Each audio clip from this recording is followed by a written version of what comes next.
in the future, when everyone is in the venue, it will be effective. So I don't think it is intrinsic to the medium that it works better for the left. In the beginning, direct mail worked better for the right. And then Roger Craver and a number of others, Morris Dees, went out and took the technology from the right and applied it on the left.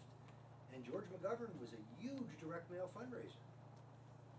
4 years previously, Hubert Humphrey raised nothing in the mail, literally nothing.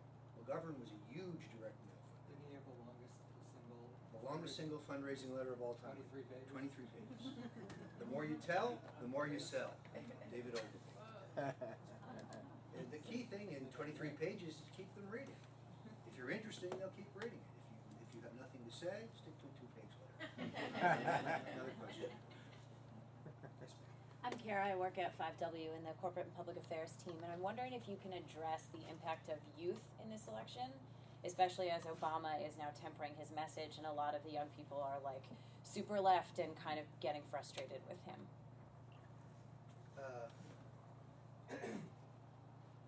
First of all, I think that had Hillary Clinton been the nominee, this would have been a very different race in that regard. In Hillary Clinton and John McCain, you had two political fixtures who have been on the scene for almost 20 years now, who were known commodities, who were essentially members of the same generation. And if you'll excuse me, they were both essentially, in many ways, viewed by voters as politicians. Why the McCain campaign and the Republicans wanted to run against Obama as opposed to running against Hillary, I have no idea. That is not to say that she would have been an easier candidate, a very formidable candidate. But, well, that's a giant error. Now what they got is a generational change. Now they have Obama, who is an inspiration not only to disparate voters that have been disenfranchised from the process in the past, Hispanics, Asians, African Americans, and so on, but young people, because you can see the very clear generational difference between Barack Obama, who appears vital and energetic and young, and John McCain, who's riding around in a golf court on a country club in Maine with George Bush.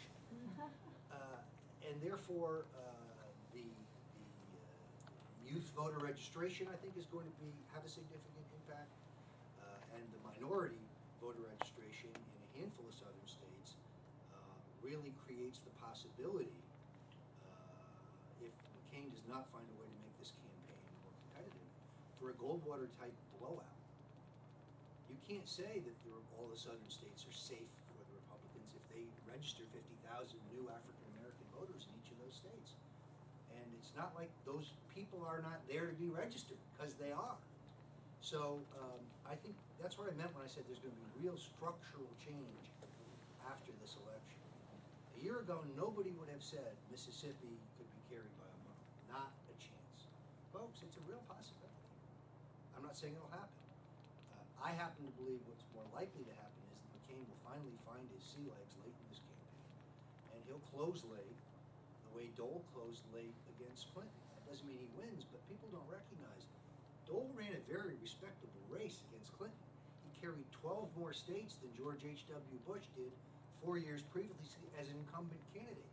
He carried every state he carried that they both carried by more than 10 points than Bush carried.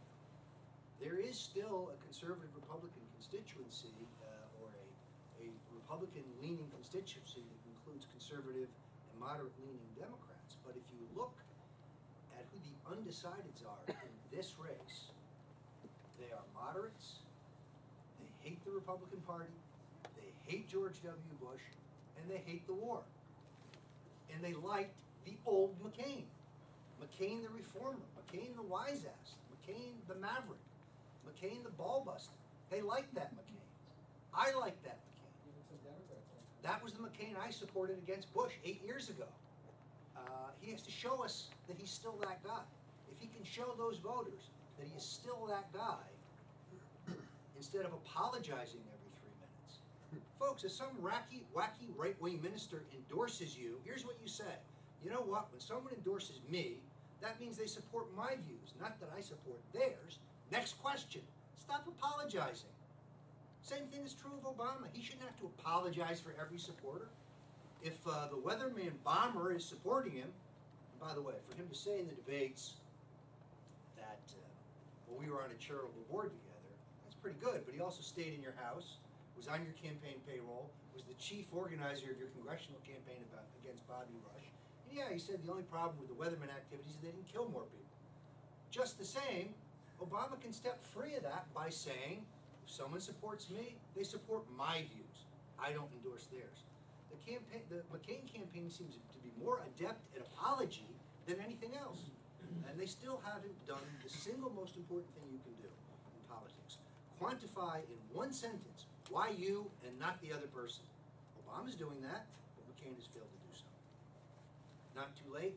We may yet see it, but we have not seen it yet. One more question, if there were any.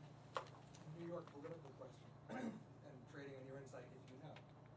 The day that Senator Bruno's office turned over dozens of boxes of records to the feds in response to a subpoena, he announced his resignation.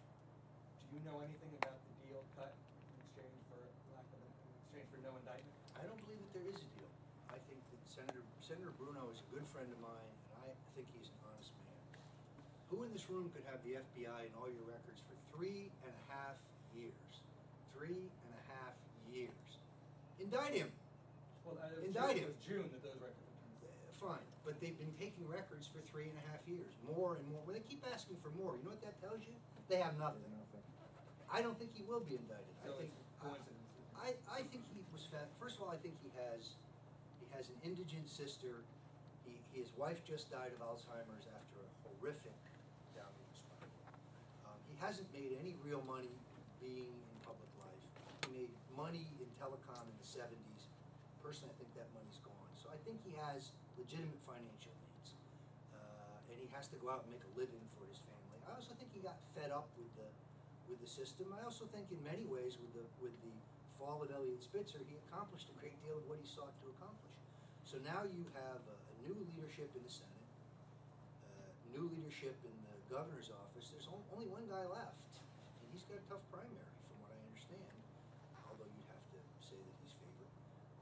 But change is coming to Albany, and I think he just thought it was time to go. He's very, if he's in trouble, he's not acting like a man in trouble. He's very upbeat. He insists to me that the U.S. attorney continues to tell his lawyers that there is no charge against him. It doesn't mean they're not continuing to investigate, but 3.5 years constitutes harassment in a certain sense. Thank you very much, Roger.